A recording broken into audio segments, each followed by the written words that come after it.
Hei kaikille! Tää on ensimmäinen vlogivideo. Mä oon nyt niinku yrittänyt kuvata tätä vlogia ihan älyttömän monta kertaa tai videovlogia. Mut joka kerta se kamera on ollut liian alhaalta ja liian ylhäältä ja liian sivulla tai jotain tällaista. Mulla ei tosiaan oo sitä tukijuttua, mihin mä voin laittaa ton kameran. Mut joo, tää on mun eka vlogivideo. Mä niinku ekas vlogisäännöissä lukee kerro itsestäsi. No, mä oon Oona, Eerika.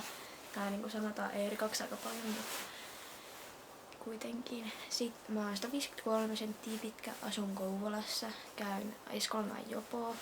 Eli se on sellainen vähän erilainen, se ei ole niinku normaali koulu, mutta kuitenkin.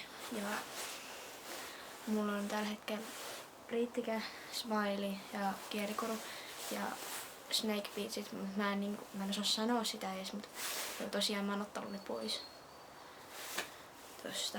Ja mä haluaisin septumin tosi paljon. Sitten mulla on niinku venytys täällä, se on 3 tai 4 milliä. Sitten on täällä tällainen, että se on revennyt, siinä oli 12 milliä, mutta ei oo enää. Sitten mulla on napassa 2 tehnyt itse. Samoin nämä huulet on tehnyt itse. Sitten mulla oli joskus tossakin, mutta se oli ihan älyttömän ruman näköinen.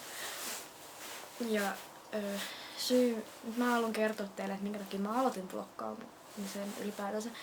Eli noin about 2 vuotta sitten mä aloin katsoa noita soikuvideoita. Ne oli ihan älyttömän hyviä. Mä ajattelin, että mäkin varmaan teen joskus. Ja sitten mä ajattelin, että hei musta ole siihen, mutta totta kai musta oli siihen, niin mä teen tämän videon. Ja tää on ollut mun suunnitelmissa jo tosi pitkään. Mut joo. Laittakaa kommentteja tuohon alas, tykätkää ja laittakaa mitä te niinku haluatte tietää musta ja videoehdotuksia ja just tällaisia. Anteeksi tää mun ääni tällä hetkellä.